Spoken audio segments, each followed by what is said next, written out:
মা, ঠিক আছিস তো তুই? হ্যাঁ বাবা, আমি একদম ঠিক আছি। কেন, কি হয়েছে?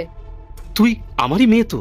হ্যাঁ বাবা, আমি তোমারই মেয়ে। আচ্ছা, তোমার কি হয়েছে বলো তো? তুমি এরকম অদ্ভুত আচরণ করছো কেন? তোর মনে আছে মা, তুই বিয়ের আগে কেমন জীবন কাটাতিস? মেঘা, মেঘা, ওঠ মা, কলেজ যেতে হবে তো তোকে। বাবা দেখো না তো, আমাকে ঘুমাতে দাও। কত ঘুমাবি? অন্তত উঠে ব্রেকফাস্টটা করে নে। কাল রাতেও তো তুই কিছু খাসনি। আরে শুধু ঘুমোলেই হবে, টাইম মতন তো খেতেও হবে। বাবা, সবে তো 10টা বাজে, ঘুমাতে দাও। আচ্ছা, ঘুমোচ্ছিস যখন তখন তুই ঘুমা। আমার তো চিন্তা হয় তুই শ্বশুরবাড়িতে গিয়ে কি করবি। ঠিক আছে, তুই ঘুমা।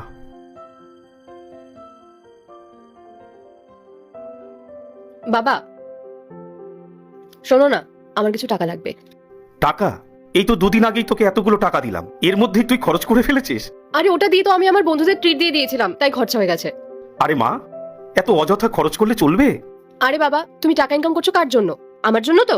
আর তাছাড়াও আমি তো তোমার একমাত্র মেয়ে, তুমি আমার জন্য এইটুকুও করতে পারবে না? হয়েছে মা, থাক, আমি দিচ্ছি।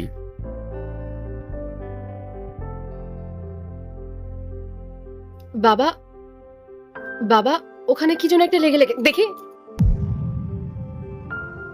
আরে মা, কি করছিস? এখানে অনেকগুলো টাকা রয়েছে। অনেকটা কাছে তো কি হয়েছে, তোমার মেয়েরই তো সব। আসছি। মেঘা, মেঘা শোন মা, মেয়েটা না বাচ্চাই রয়ে গেল, কবে যে বড় হবে কে জানে। মা, তোর কাণ্ড কারখানা দেখে আমি সত্যি অবাক হয়ে যাচ্ছি। তুই কি সত্যি আমার সেই ছোট্ট মেয়ে মেঘা, যার ঘুম থেকে উঠলেই বিছানাতে চা লাগতো, ব্রেকফাস্টের থেকে সবকিছু খাবারের আবদার বিছানাতেই সেই রাখতো, আর খাবার দিতে একটু দেরি হলেই তুই সারা বাড়ি চিৎকার করে মাথায় তুলে রাখতিস। তোর রাগ দেখে হাসতাম আর ভাবতাম আজ বুঝি ঘরের সব জিনিসপত্রগুলো ভাঙবে। তোর সেই জেদ আর আহ্লাদগুলি ছিল আমার বাড়ির প্রাণ। কিন্তু আজ তোর শ্বশুরবাড়ি এসে যা দেখলাম, আমার নিজের চোখেই তা বিশ্বাস করতে পারছি না রে। এখনো বেলা হয়নি, অথচ তুই ঘরের সব কাজ গুছিয়ে ফেলেছিস। এমনকি জামাইকে রেডি করে লাঞ্চ গুছিয়ে নিয়ে তুই অফিসে পাঠিয়ে দিলি। সত্যি তোর এই দায়িত্বশীল রূপ দেখে আমার বুকটা গর্বে ভরে উঠেছে। আর তেমনই মনে হচ্ছে আমার এই ছোট্ট মেঘা কত তাড়াতাড়ি বড় হয়ে গেছে। তুই যে অন্য একটা সংসার কিভাবে আগলে রাখবি, সত্যি বাবা হিসাবে আমি আজ খুবই ধন্য। হ্যাঁ বাবা, আমি তোমার সেই ছোট্ট মেয়েটাই। আর বিয়ের পর না আমার জীবনে অনেকটা পরিবর্তন এসেছে। কিন্তু মা, এই পরিবর্তনটা ঘটলো কিভাবে? বাবা, একটা মেয়ের বিয়ের পর না তার জীবনটা অনেকটাই পরিবর্তন হয়ে যায়।